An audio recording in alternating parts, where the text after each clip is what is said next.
안녕하세요. 지난 시간에는 승강기 종류에 대해서 알아봤는데요. 이번 시간에는 승강기 구조에 대해서 한번 알아보는 시간 갖겠습니다.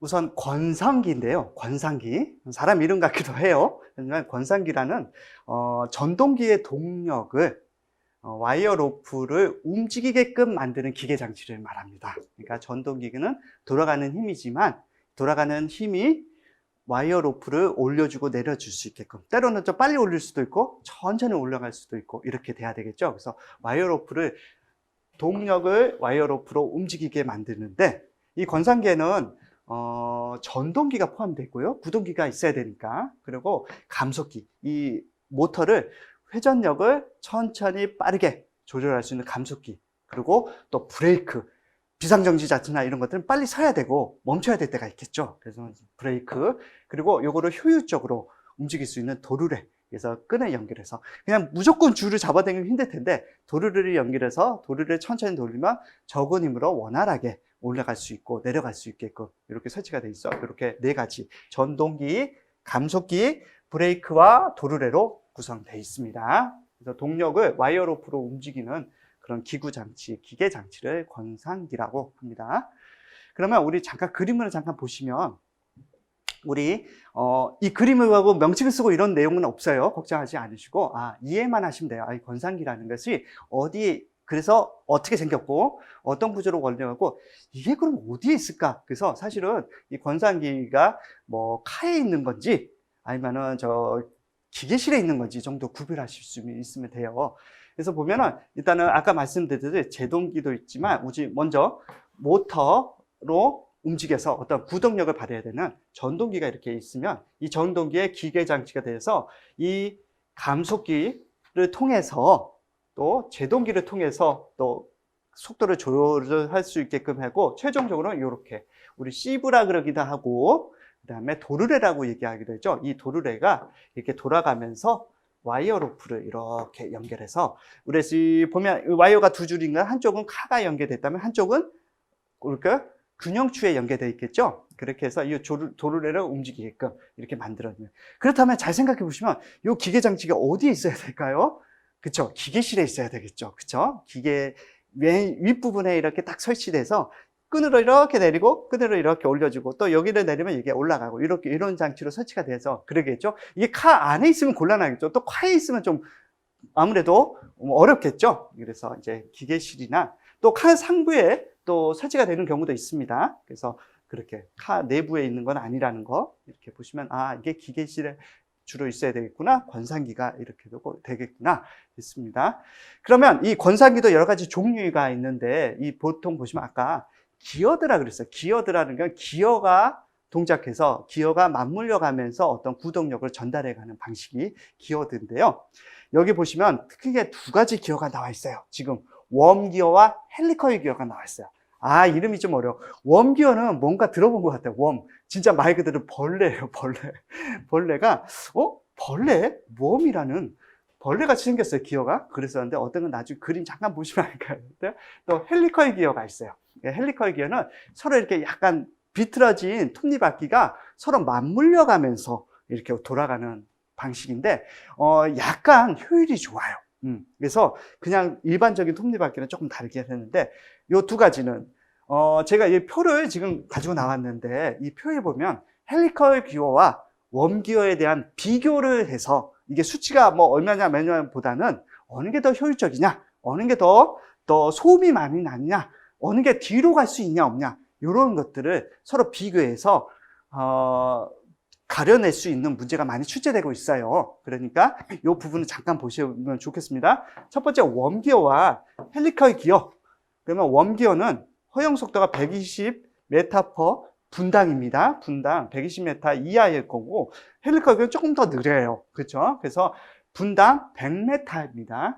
근데 요 속도보다는 이제 요 내용, 노란 줄 치는 이걸 좀 볼까요? 웜기어는 역구동이에요. 역구동이란 반대 방향입니다. 반대로 못 가요. 한쪽 방향으로밖에 돌아갈 수가 없어요. 벌레 생각해 보시면, 벌레가 뒤로 후진하는 벌레 보셨어요?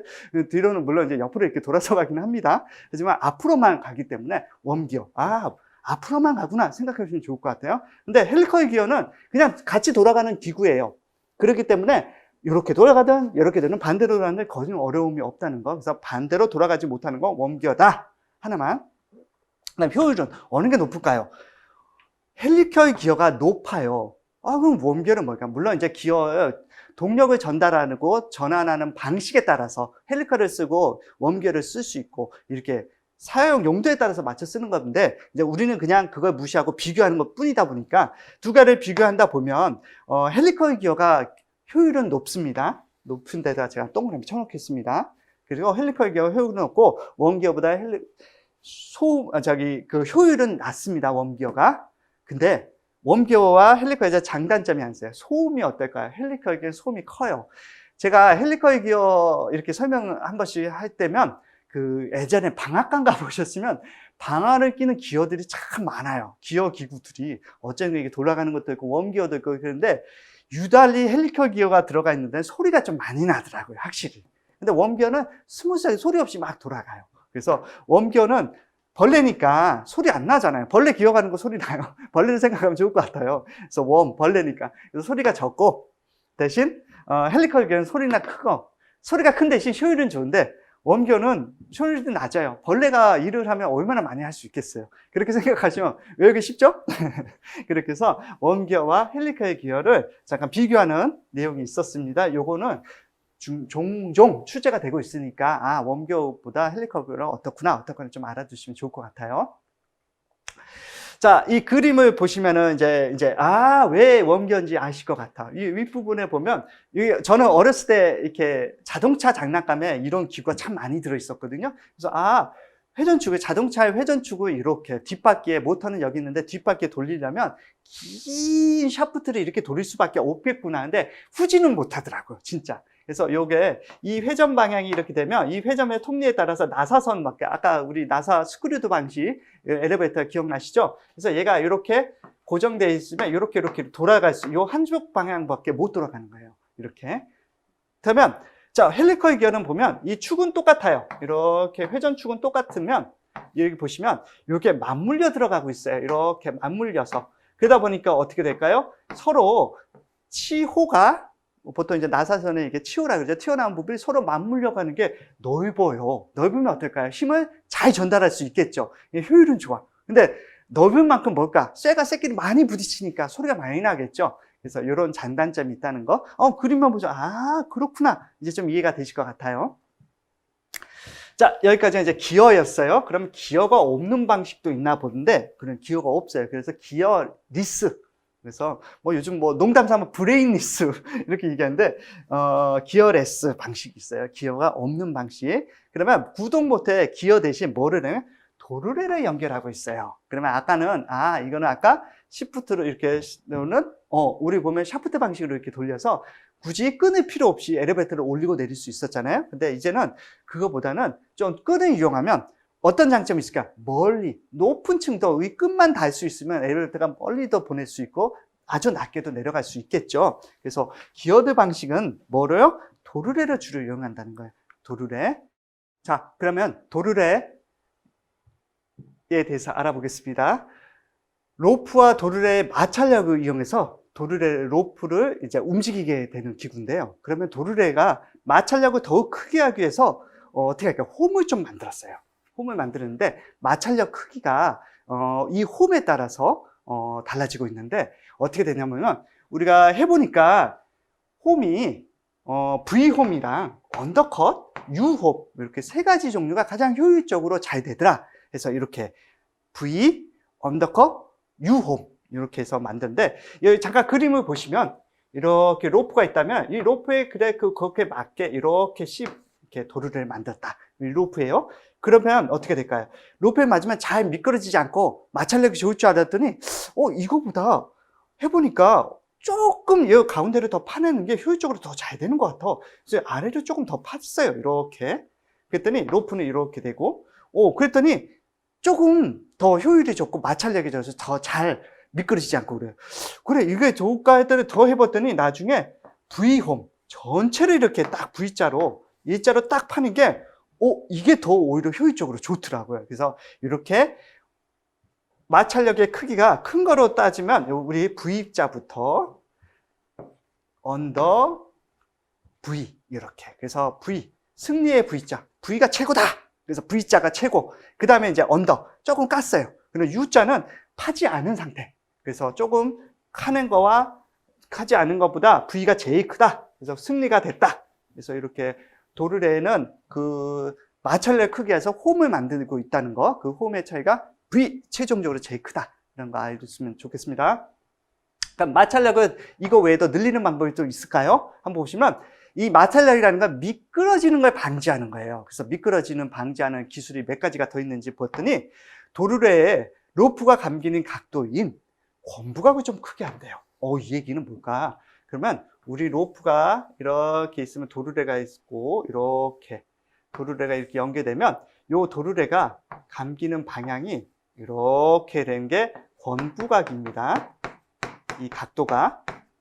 그러면 이게 권부각이 크면은 어떻게 될까요? 이게 좀 더 넓어지면 어떻게 될까요? 아무래도 마찰력이 닿는 부분이 많아지니까 어떻게 할까요? 더 안 미끄러지고 마찰력이 세지니까 더 잘 운행되겠죠. 근데 이게 너무 좁아. 요만큼밖에 안 돼. 이렇게밖에 안 된다 생각해봐요. 그러면 요만큼만 사실은 마찰력을 유지할 수 있으니까 잘 미끄러지겠죠. 그래서 이 권부각을 크게 하는 방법, 이게 마찰력을 높일 수 있는 방법 중에 하나입니다. 그리고 카의 운행 속도와 가속도와 감속도를 작게 한대요. 이 얘기는 뭐냐면 급작스럽게 움직이고 또 급작스럽게 멈추고를 좀 줄인대요. 그러면 우리 경주용 자동차 한번 생각해 보세요.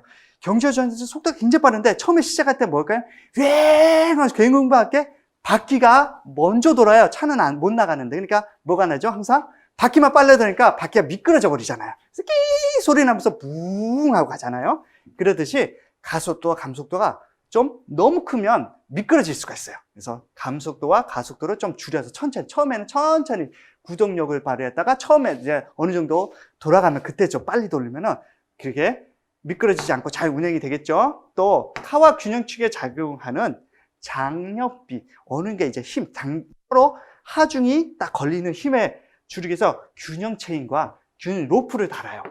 그러면은 요게 한쪽이 딱 양쪽이 가벼워야 되는데 한쪽은 무겁고 한쪽은 가벼워. 그러면 아무리 잘하면 미끄러지고 말겠잖아요. 근데 어느 정도 균형을 맞춰졌어요. 그럼 잘 미끄러지고 서로 효율적으로 움직일 수 있겠죠. 그래서 균형 체인과 균형 로프를 매단다는 거. 그러면 도르래와 로프 간에 마찰 개수를 좀 크게 할 수도 있어요. 거기에 또 뭐 고무를 달면 좋긴 한데 고무는 금방 닳아져서 그렇죠? 고장이 마모가 심하겠죠. 그래서 마찰력이 높은 또 마찰 개수가 높은 그 재질로 좀 바꾸면 어떻게 될까요? 좀 잘 안 미끄러질 수 있겠죠. 그래서 요 네 가지, 자, 미끄럼을 줄여서 마찰력을 늘리는 방법 네 가지. 어떻게? 권부각을 크게 한다. 그다음에 가속도와 감속도를 작게 해야 되겠죠.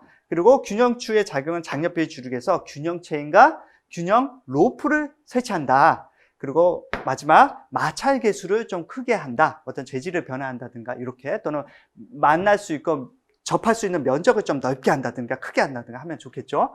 이 네 가지 사항들은 다음 중 마찰력을 늘리는 방법이 아닌 것을 해서 하나 섞여서 나올 수가 있어요. 출제가 자주 되고 있어요. 그래서 뭐 권부각을 다음은 다 써져 있는데 권부각을 작게 한다. 그러면 그거에 정답으로 체크하면 되시겠죠.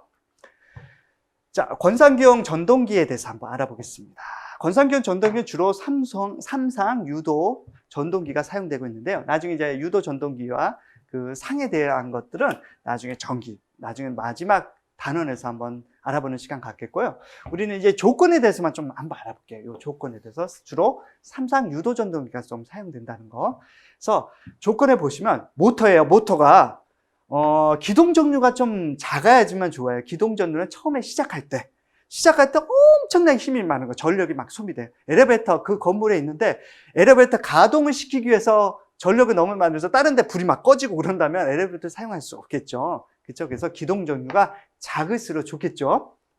그다음에 열기구예요. 아니, 전기기구가 그러니까 어떻게 구동을 하고 움직이다 보면 열이 많이 발생할 수 있겠죠. 그래서 열을 충분히 견딜 수 있었겠죠. 막 모터가 막 열심히 돌아서 가열돼서 그랬는데 이 모터가 재질이 약해서 다 녹아버리고 뭐 줄이 끊어지고 화재가 나고 이러면 안 되겠죠. 그래서 발열에 충분히 견딜 수 있어야 되고, 충분한 제동력을 쓸 수 있어야 돼요. 안전하게 쓰는 게 더 중요하잖아요. 자동차에서도 운전면허 처음 배울 때 제일 겁나는 게 가는 것보다 언제 멈추고 어떻게 멈추는지 제일 겁나잖아요. 그래서 제동력 잘 멈춰야 된다는 거. 그리고 승강기의 전격 속도에 알맞는 회전 특성. 승강기가 아주 초고층 빌딩이야. 빨리 올라가야 되는데 천천히 저속으로 올라가요. 그러면 안 되겠죠. 63빌딩에 꼭대기에 가고 싶고, 우리 또 잠실빌딩에 딱 120층 잠실 롯데월드에 딱 올라가고 싶은데 천천히 올라가요. 모터가 저속 모터야. 그러면 안 되겠죠. 또 화물을 싣고 큰 엘리베이터인데 천천히 올라가는데 너무 고속 모터야. 막 그러니까 화물이 떨어지고 부셔지고 막 다칠 수 있고 사고가 날 수 있겠죠. 그래서 전격 속도, 그 정해져 있는 속도에 알맞은 그런 회전 특성을 가지고 있어야 되겠죠. 마지막으로 진동과 소음이 작아져요. 엘리베이터가 크면 막 엘리베이터의 소리가 막 커요. 그러면 사용할 수가 없잖아요. 그렇죠? 또 막 진동이 심해. 건물이 무너질 때는 타는 사람들 멀미하고 그러면 안 되겠죠. 그래서 진동과 소음이 적을 것. 이렇게 네 가지. 상식적으로 생각해 보시면 충분히 그렇구나 아실 수 있을 것 같습니다. 자, 그러면 이제 전동기 출력 공식인데 이제 좀 공식이 좀 나와요. 좀 어렵죠? 공식이 나왔는데 이건 뭐냐면 전동기, 모터가 돌아가는 출력이에요. 얼마만큼 이게 전기를 공급했을 때 얼마만큼 힘으로 돌아가고 얼마나 회전력이 나올 수 있냐, 출력에 대한 건데 너무 걱정하지 마세요. 직접 계산하는 게 그렇게 어렵지 않고 일단 공식으로 절반 이상은 이 공식 자체로 이렇게 물어보는 게 나와요. 첫 번째는 공식 자체로. 그래서 다음 중 전동기 출력이 아닌 것은 해서 저기 P는 6120의 에타라 그러는데 에타 분의 LVS 그랬는데 이게 이렇게 나오는 경우가 많아요.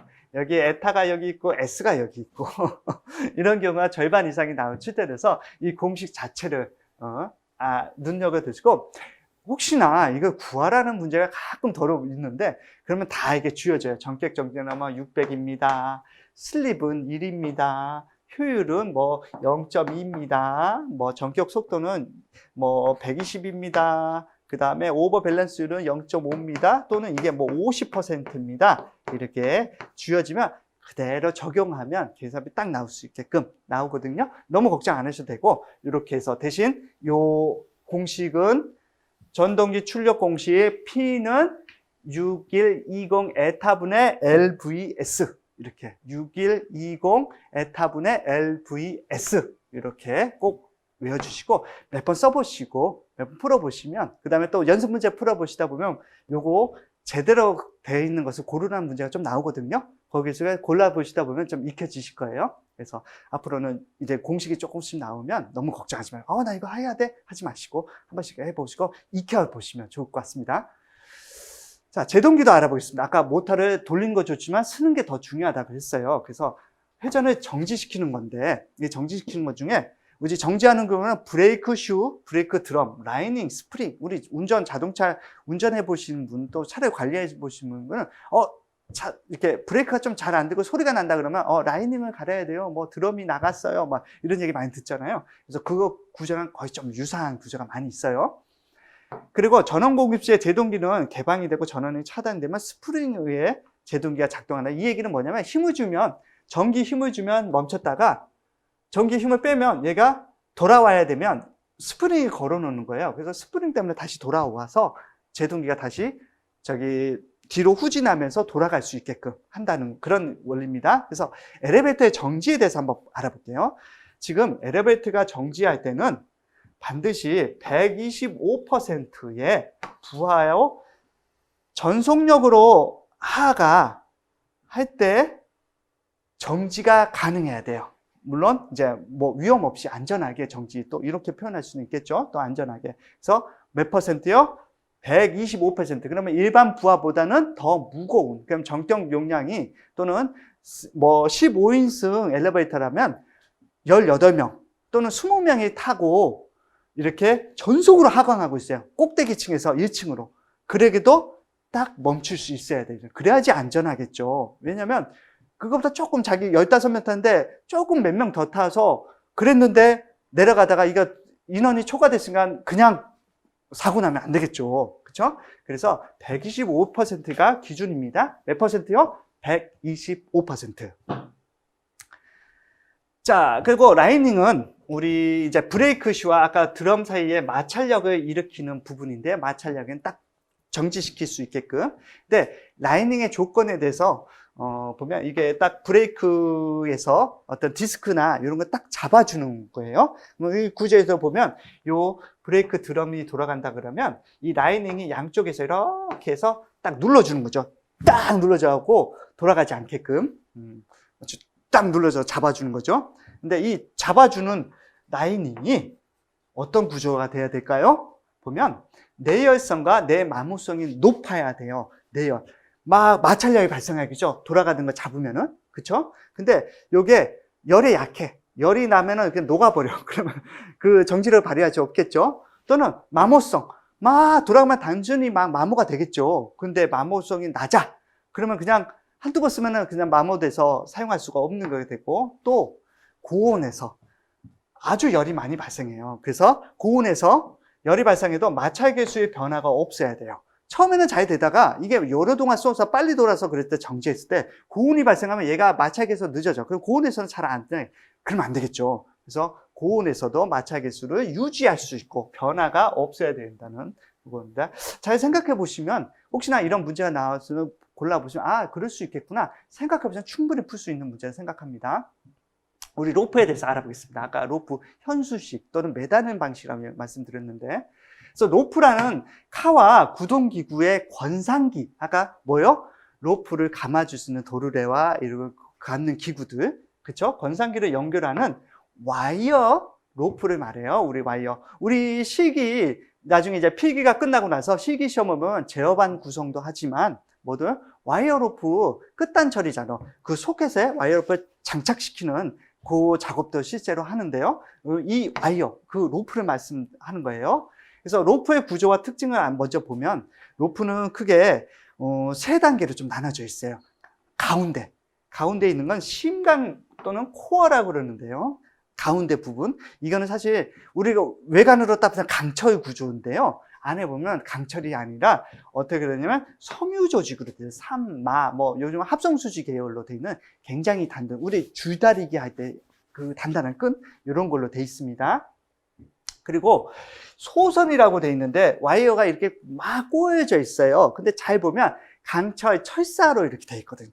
철사 하나가 이렇게 되는 그 철사들이 꼬여 있어요. 그 꼬여 있고 그 꼬여 있는 걸 스트랜드라 그러는데, 이 한 가닥, 몇 가닥이 이렇게 꼬여 있으면 요것들이 6가닥, 8가닥 이런 것들이 서로 이렇게 엇물려 있어요. 그 심광 위에 이렇게 꺾여져 있어요. 그래서 심광, 소선, 스트랜드 이렇게 구성되어 있다는 거. 그래서 심광은 가운데 중심에 들어있는 섬유 조직의 심지 형태고, 그 다음에 실제로 와이어는 강철, 철사, 얇은 철사같이 그 소선이 서로 이렇게 엉켜져서 하나의 다발을 만들고 있어요. 우리 머리카락 이렇게 이쁜 여학생들 이렇게 어린 여학생들 이렇게 머리카락 이렇게 따듯이 그것들이 그 두 머리가 또 따진 게 또 이렇게 서로 엉켜져 있는 거죠. 그래서 스트랜드, 그 소선들이 엉켜져 있는 그게 스트랜드를 구성하고 있다는 거.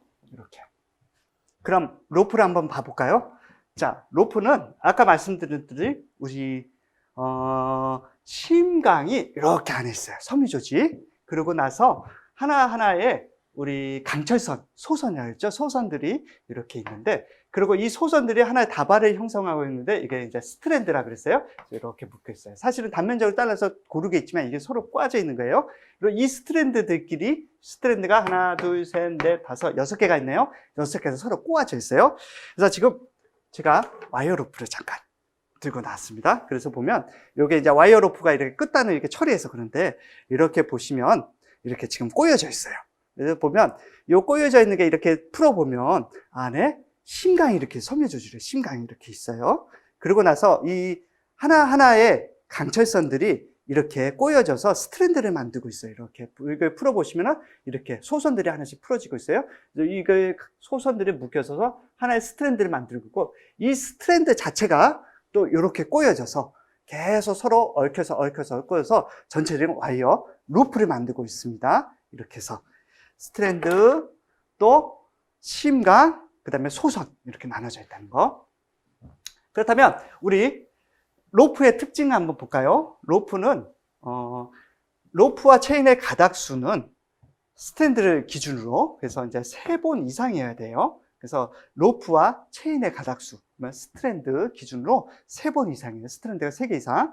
그러면 로프의 공칭 직경. 이거는 공칭이란 말은 어떤 이제 정부에서 정해준다기보다 어떤 이제 회사에서 이걸 제작하는 회사에서 우리는 앞으로 몇 8, 뭐 12, 16 이런 단위로 제가 만들겠습니다. 뭐 16mm. 그러면 그게 공칭 직경이에요. 그거는 그 상표나 거기 회사에 대한 라벨링에 딱 적혀져서 나오겠죠. 그 회사 제조업체의 제조 기준이라는 거. 그랬는데 어쨌든 이 제조업체가 어떻게 만들던 8mm 이상이어야 돼요. 8mm 이상. 그럼 8mm는 약간 1cm가 안 되죠. 그거보다 더 미만인 경우는 써보니까 위험하더라. 또 강도를 유지할 수 없더라. 그래서 나라에서 대신 당신들이 8mm, 9mm 단위로 만들어도 8mm 이상은 저희가 사용해야 된다는 거. 그래서 공칭 8mm 이상을 사용한다는 거. 그래서 제조업체에서 써져 있는 라벨을 보시면 되고요. 자, 전격 속도가 근데 아까 제가 8mm라고 그랬는데 여기 6mm라고 써져 있어요. 전격 속도가 몇 대? 1.7. 1.7 뭐였죠? 저속 엘리베이터. 그렇죠? 또는 이제 전격 속도가 1.7 메타/세컨드 이하인 경우 아주 느리게 움직이거나 이럴 경우는 어떻게 해요? 6mm도 가능하다는 거예요. 저속의 소형의 어떤 그런 엘리베이터 같은 거는 6mm도 가능하다는 거. 하지만 일반적으로는 8mm 이상이어야 되고 그 다음에 스트랜드는 몇 개 이상? 3개 이상이어야 된다는 거. 기억하셨죠? 3본 이상, 공칭 8mm 하지만 1.75 메타/세컨드의 속도 이하인 경우는 몇 개요? 6mm도 가능하다. 이렇게 하시면 되겠습니다. 자, 우리 와이어로프 직경. 그러면 아까 8mm, 6mm 뭐 이거 어떻게 잴까요? 그래서 와이어로프를 직경을 측정하는 방법에 대해서 좀 아셔야 되는데, 이거 의외로 문제에 자주 나와요. 그래서 와이어로프가 이게 아까 말씀드린 대로 동그랗지 않고 우둘투둘해. 이렇게 수직으로 딱 보신다면 우둘투둘해요. 그러면 이게 측정을 어떻게 해야 될까요? 직경을 측정하려면 이렇게 우리 버니어 캘리퍼스라 그러죠? 버니어 캘리퍼스 좀 이게 그림이 요 그림이 더 나을 것 같아요. 요 그림으로 제가 이제 측정하는 방법만 말씀드린 거예요. 그래서 버니어 캘리퍼스로 이렇게 바깥지름을 치고 내경을 재는 게 아니라 외경을 재야 되겠죠. 이렇게 했을 때 이렇게 눌렀을 때 보면 사실은 저희 스트랜드 사이가 이렇게 홈들이 이렇게 있어요. 완벽하게 동그란 게 아니기 때문에 여기는 최단거리가 되고 그러면 이렇게 뿌직 튀어나온 거가 최장거리가 되잖아요. 어디 재야 될까요? 최장거리를 측정하셔야 돼요. 최장거리. 가장 긴 쪽. 긴 쪽을 측정하셔야 됩니다. 그래서 이게 돌리다 보면 차이가 이렇게 있어요. 이렇게 나면 이렇게 돌려보시면 쑥 들어갈 때가 있지만 이렇게 튀어나올 때가 있어요. 그 튀어나온 부분을 기준으로 재시면 됩니다. 튀어나온 부분 이렇게 하시면 되겠습니다. 그리고 우리 현수식 로프 매다는 방식의 경우는 이제 8mm 이상에서 하는데 이제 아까 세 가닥 기준이라고 그랬는데 안전율이라 했어요. 얼마나 이 장력에 대해서 이 로프가 안전하게 힘을 버틸 수 있냐 수치로 나타나는 건데 안전율 12 이상입니다. 앞으로 이런 수치가 좀 안전율이 좀 나올 수 있어요. 그래서 기본이 8mm 이상, 안전율 12 이상, 그다음에 몇 가닥 기준이요? 세 가닥 기준 이렇게 세 가고. 자, 로프 교체를 하는 시기에 언제쯤 이게 로프를 갈아야 될까요? 보면 단선 끊어졌을 땐 당연히 갈아야겠죠. 그렇죠? 그럼 마모 상태 보통 10% 얘기할 때 있는데 마모가 됐어, 막 닳아졌어, 끝에가 막 그려지고 헐거지고 그랬어. 그러면 갈아야 되겠죠. 또 사용 연수 막 20년, 30년 막 그러면 안 되겠죠. 그래서 적당한 사용 연수에 따라서 또 부식이 돼서 강철이기 때문에 녹이 날 수 있어요. 부식이 돼 빨개져갖고 다 닳아지고 그러면 안 되겠죠. 끊어질 수 있으니까. 그래서 사용 연도, 또 부식 정도, 마모 상태, 단선 이런 기준으로 판단해서 갈면 되겠다는 거. 그렇게 하고 아까 이제 심강 잠깐 보여드렸는데 그 코어는 우리 잠깐 보시면 마닐라 3등의 천연 선물하지만 요즘 합성 섬유로도 만들고 있고요. 여기는 약간 꼬아서 구리스를 좀 칠해놨어요. 그래서 아까 와이어로프 보셨으면 알겠지만 만져보시면 실제로 조금 구리스가 좀 더 기름이 많이 칠해져 있어요. 기계 기구다 보니까 이렇게 돼 있습니다. 자, 로프의 꼬임에 대해서 볼게요. 아까 지금 잠깐 제가 로프를 좀 보여드렸는데 다시 한번 잘 보시면 이게 일자가 아니라 서로 이렇게 꼬여 있었어요. 그래서 꼬인 거에 따라서 버니어 캘리퍼스로 직경을 잴 때도 들쑥날쑥하고 그랬죠.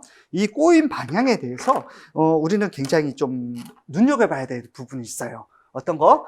로프의 꼬임에 대해서 첫 번째 이제 스트랜드의 꼬임 방향과 스트랜드, 아까 요 소선 하나 잘 보시면은 이렇게 아까 다시 이제 이렇게 잘 보이게 이렇게 하면 잘 보이겠죠? 그래서 보면 강철 소선이 서로 꼬여서 하나의 스트랜드를 만들죠.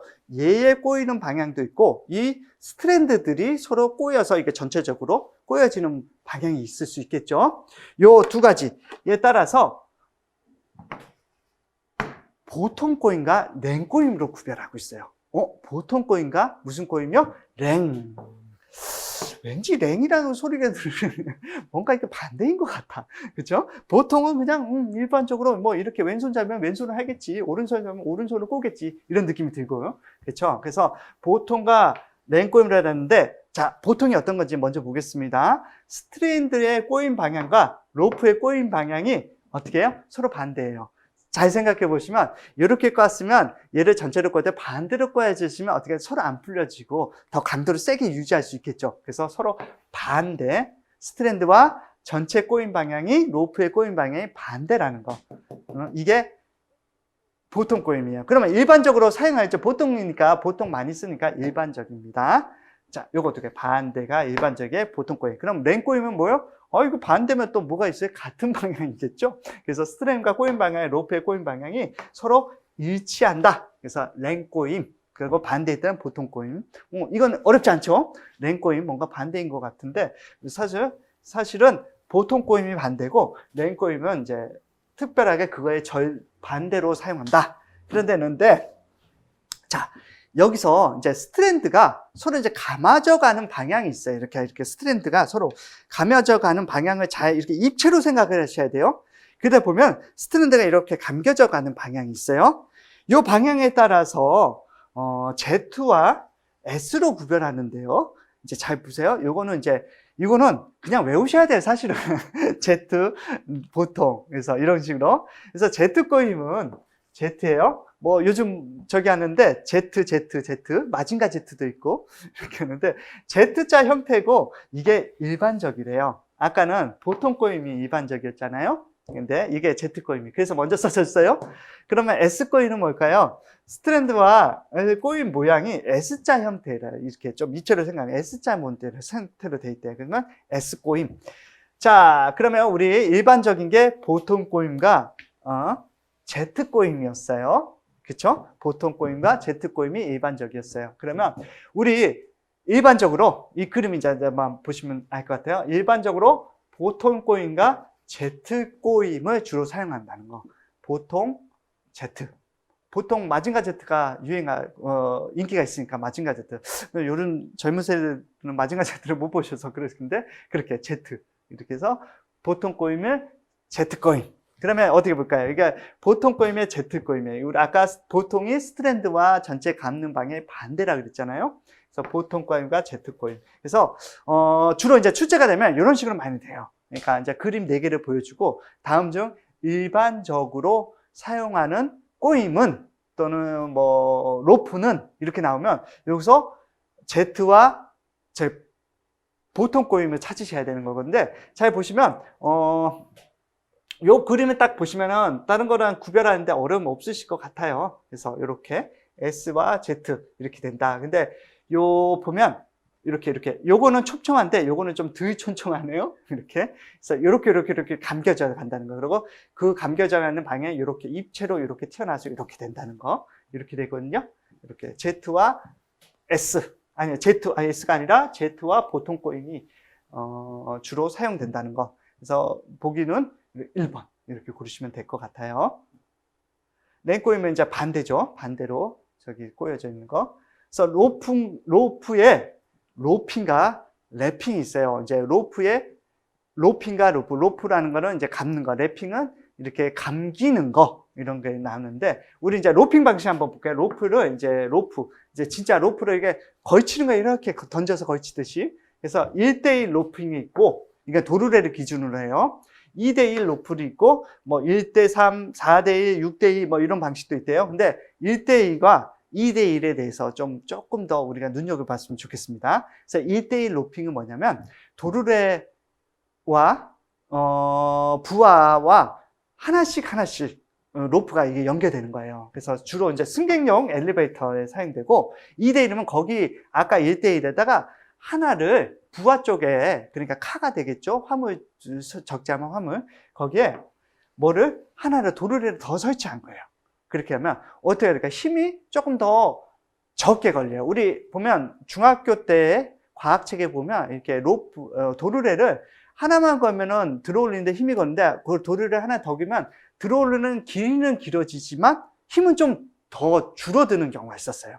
그래서 그렇게 2대1 로핑 같은 경우는 힘을 더 많이, 물론 이제 더 감는 길이는 길어지지만 힘을 좀 줄일 수 있는 거예요. 또 그거를 역이용하면 빠르기나 또 힘의 크기를 좀 조절할 수 있어서 3대1, 4대1, 6대2 이런 방식으로 로핑을 해가고 있어요. 이럴 때는 이제 더 커지면 대용량의 저속 화물, 속도는 훨씬 느려지면 하지만 힘은 훨씬 더 큰 힘을 발휘할 수 있게 되는 그런 방식입니다. 그래서 1대1 로핑, 2대1 로핑, 그리고 이제 3일, 4일, 6일인데, 이제 1대1은 주로 승객용, 그리고 2대1은 화물용. 점점 속도는 느려지고, 뭘까요?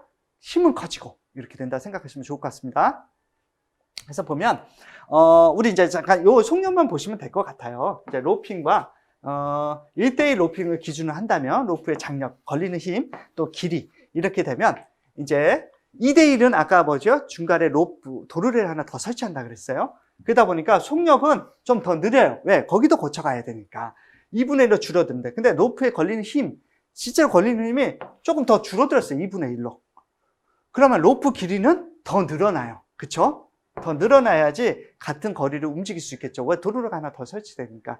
그러면 속력은, 어떻게 될까요? 속력이, 좀 3대2, 4대2, 6대2로 이렇게 갈수록 속력은 점점 더 낮아지고, 장력도 낮아지고, 그러면 더 큰 힘을 발휘할 수 있겠죠.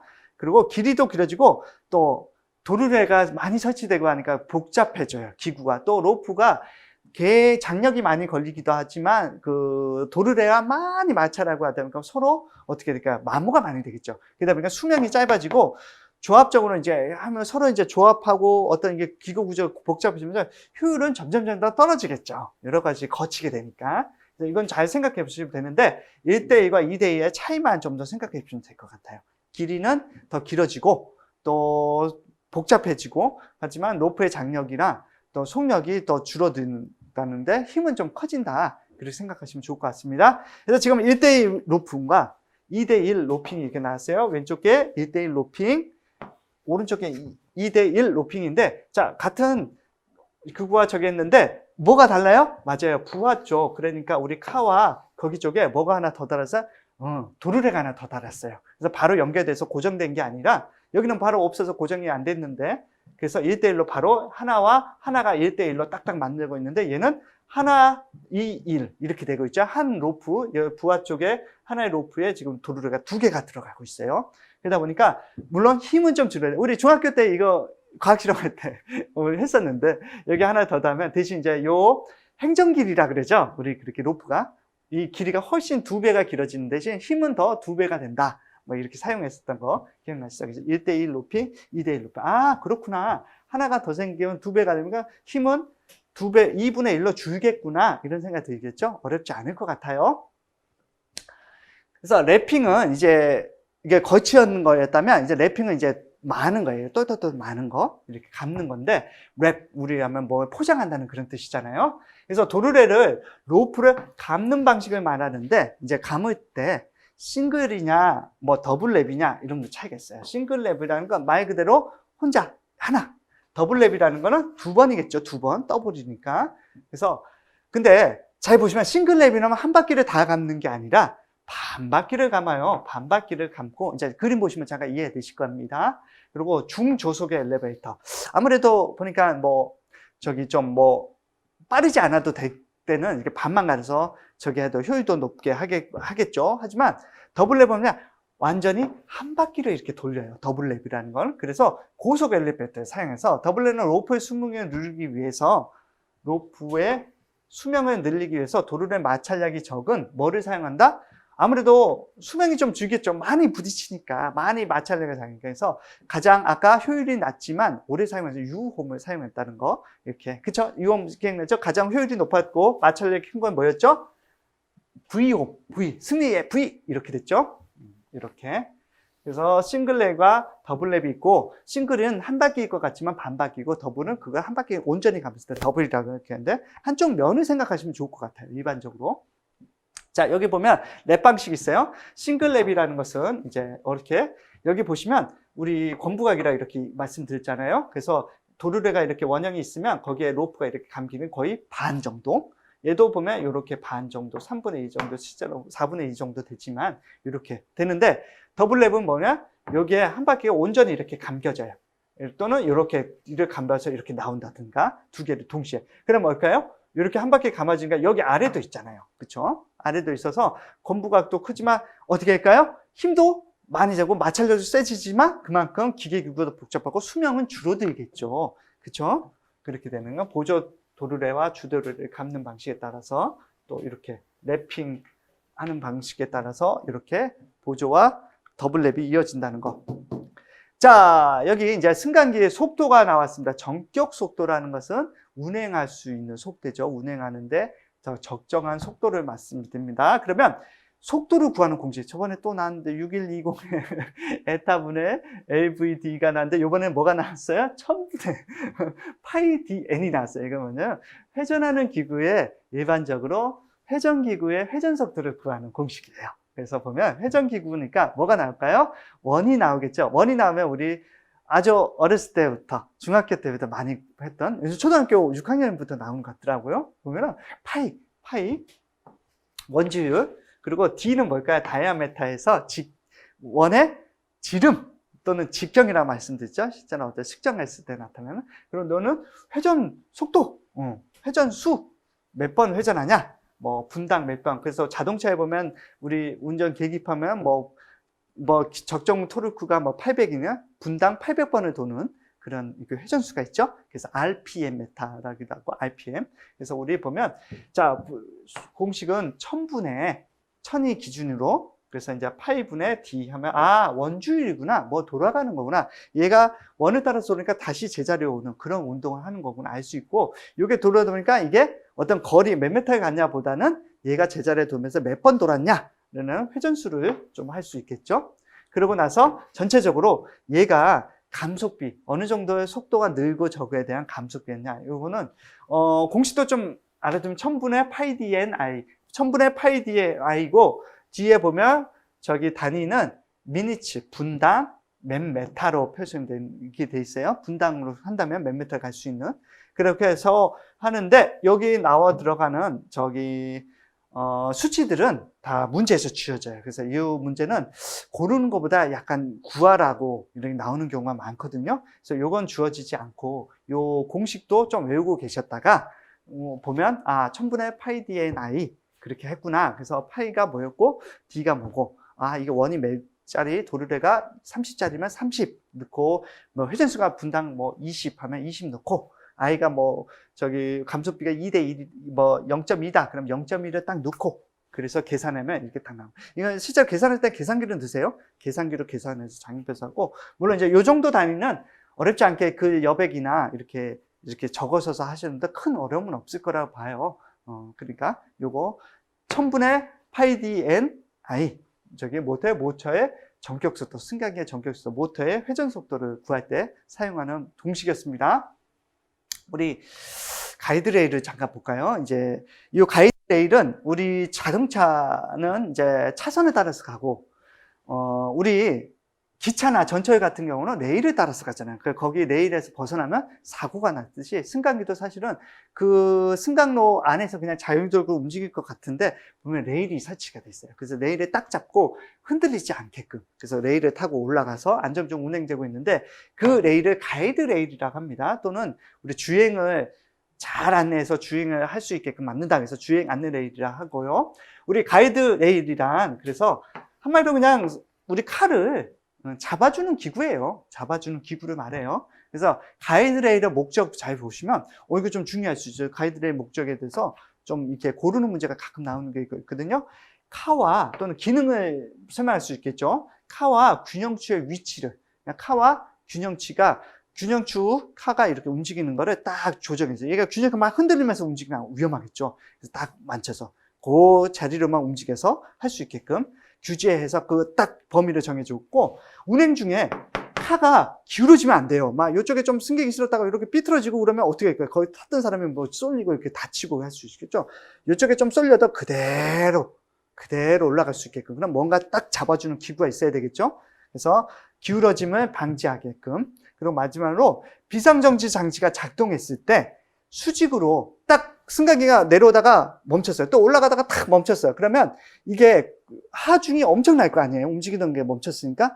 요걸 버텨줄 수 있는 어떤 딱 대드보, 딱 잡아줄 수 있는 기구가 필요한 거예요. 그게 레일의 목적이고 레일의 어떤 기능을 발휘할 수 있는 사항입니다. 그래서 세 가지, 카의 균형추 위치를 제한해주고 규제해주고, 또 기울어지지 않게끔 만들고, 그다음 비상정지 장치가 수직으로 하중할 때 유지시켜주는 그런 역할을 하고 있어요. 그래서 보면 이거 위에서 이렇게 딱 잘랐을 때 우리 이렇게 생각하시면 좋을 것 같아요. 이렇게 그림을 보시면, 이거 사람도 이렇게 그릴까요? 이렇게 코 있고 눈이 이렇게 있어요. 그리고 이제 위에서 이렇게 봤을 때 사람이 이렇게 손이 이렇게 있고, 이제 몸이 이렇게 있고 발이 이렇게 떨렁 튀어나왔네. 이렇게 머리가 이렇게 있으면, 사람이 이렇게 탑승하는 카가 이렇게 있다 그러면 여기에 카의 가이드슈나 이런 것들, 뭐 물론 이제 바로 연결되어 있는 경우가 있고, 원래 틀에다가 카 틀에다가 설치가 돼야 되는데 이렇게 돼 있으면 이제 여기 전체적으로 이렇게 승강로가 되겠죠. 이렇게 움직일 수 있는 공간. 움직일 수 있는 공간이고, 그러니까 건물이고, 그러면 벽에 이렇게 딱 이쪽 벽이 이렇게 올라가는 벽 위에서 봤을 때, 그러면 이게 이렇게 딱 설치가 돼 있으면 어떻게 할까요? 엘리베이터가 위아래로 움직일 때 안전하게 움직일 수 있겠구나, 이게 느낌이 있다고 그죠? 마치 이제 케이블카나 우리 모노레일 같이, 또는 이게 천장에 이렇게 매달려서 레일을 타고 가는 어떤 이런 뭐 전차 같은 것들도 보면 이렇게 매달려서 가죠. 흔들리지 않게 돼 있겠죠? 이런 구조로 돼 있다는 거 보시면 뭐 어렵진 않으실 것 같아요. 가이드 레일이라는 거. 자, 우리는 조금 더 눈여겨봐야 되는 게 이제 규격이에요. 가이드 레일의 규격에 대해서 좀 알고 계셔야 되는데요. 우리 가이드 레일은 규격을 어떻게 맞추면, 아까는 뭐 몇 미리 그렇게 호칭을, 공칭 로프 같은 경우는 공칭 호칭으로 이렇게 사용했는데, 직경으로. 그러면 우리는 요 가이드 레일은 무게로 해요. 왜냐면 무게. 근데 무게가 어떤 무게냐? 무게를 호칭으로 사용하는데, 그럼 무게가 20kg짜리면 20호 뭐 이렇게 사용하겠죠. 30kg짜리면 30호 이렇게. 근데 이 무게가 어떤 식으로 하냐면, 보통 T형 레일을 근데 무게가 1m당 무게입니다. 1m. 레일이 쭉 있으면 1m 딱 잘랐을 때 이게 이거의 무게가 얼마다 이렇게 얘기해요. 그러면 보통 T형 레일을 사용했을 때, 아까 T의 자로 좀 서 있었죠? 이렇게 돼서, 이렇게 약간 이게 볼록하게 튀어나오지 않게 이렇게 T자로 돼 있죠? 왜 스테이크도 T본 스테이크 생각하시면 좋을 것 같아요.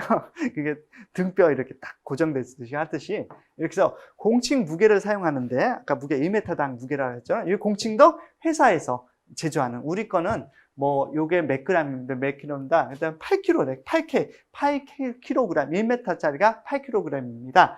뭐 1m가 뭐 13kg짜리입니다. 뭐 18kg짜리입니다. 그러면 자, 8kg와 18kg 어느 게 더 무거운 걸까요? 큰 걸까요? 같은 1m에 18kg 더 무거운 거면 이게 더 큰 거겠죠. 굵고 또 저기 한 거죠. 그 훨씬 더 대형이겠죠. 이런 구격을 좀 사용하는데, 자, 대용량은 37kg, 57kg도 사용할 수 있습니다. 이렇게 37, 50도 사용할 수 있다는 거. 그래서 요 키로가 8, 13, 18, 24 요 단위만 좀 봐주시면 좋을 것 같아요. 요 정도로 단위를 사용하는구나. 그리고 이제 여기서 하나 더 중요한 게, 아까는 1m당이었는데 이제는 5m예요. 5m 무게는 뭐예요? 그게 아니라 이거는 표준 단위로.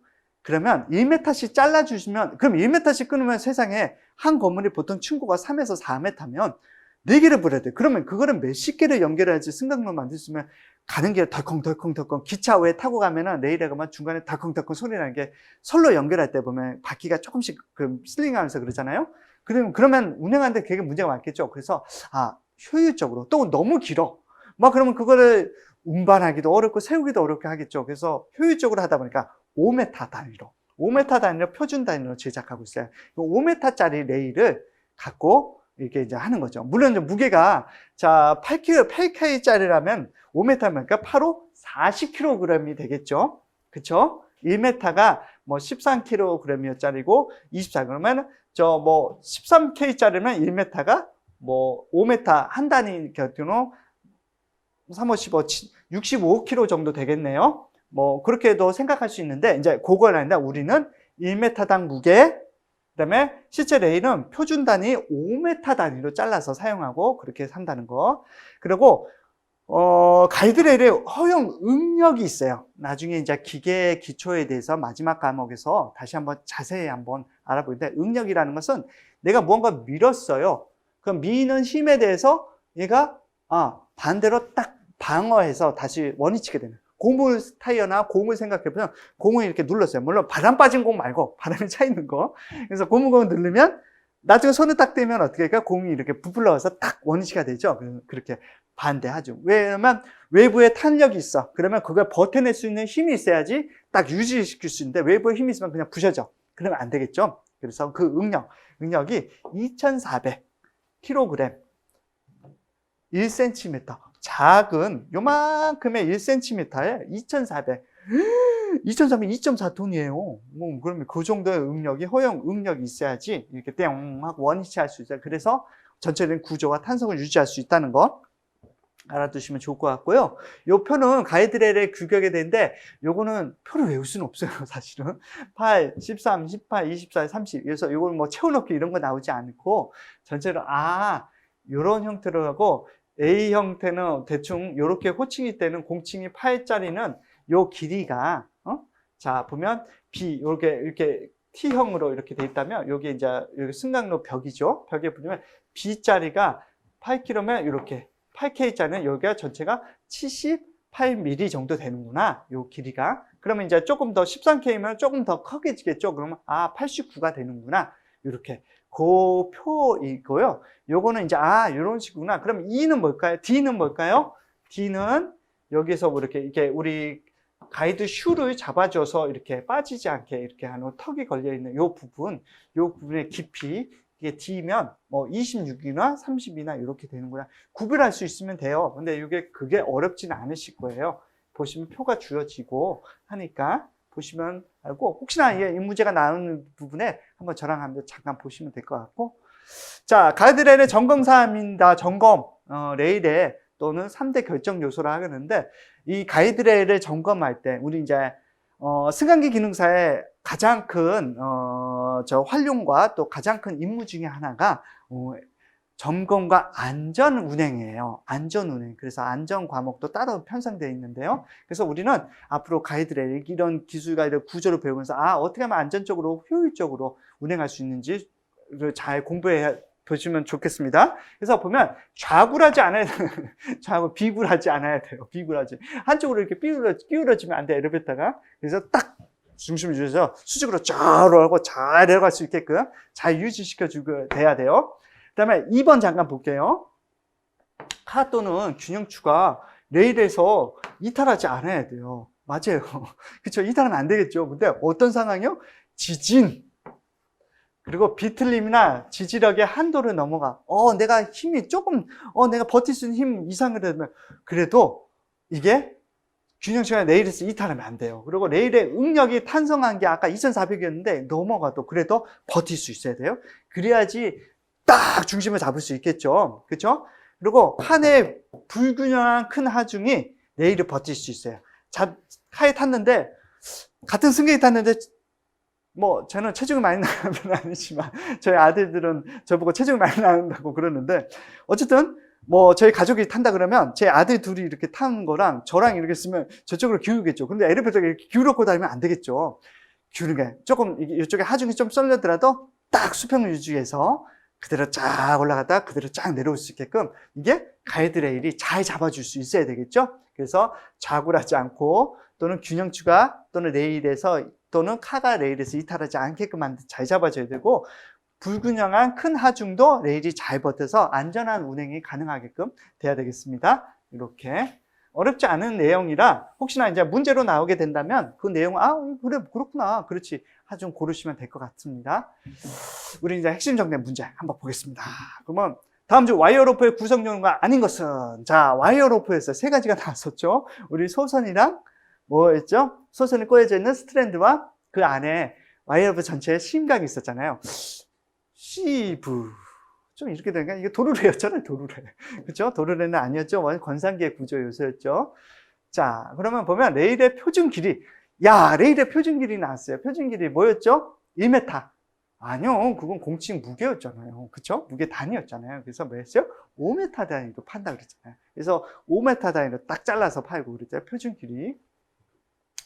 자, 우리 여기까지 우리 첫 번째 시간, 우리 승강기 구조의 첫 번째 시간 좀 공부해 봤습니다. 우리 잠시 휴식했다가 계속해서 승강기 구조 두 번째 시간 갖겠습니다. 감사합니다.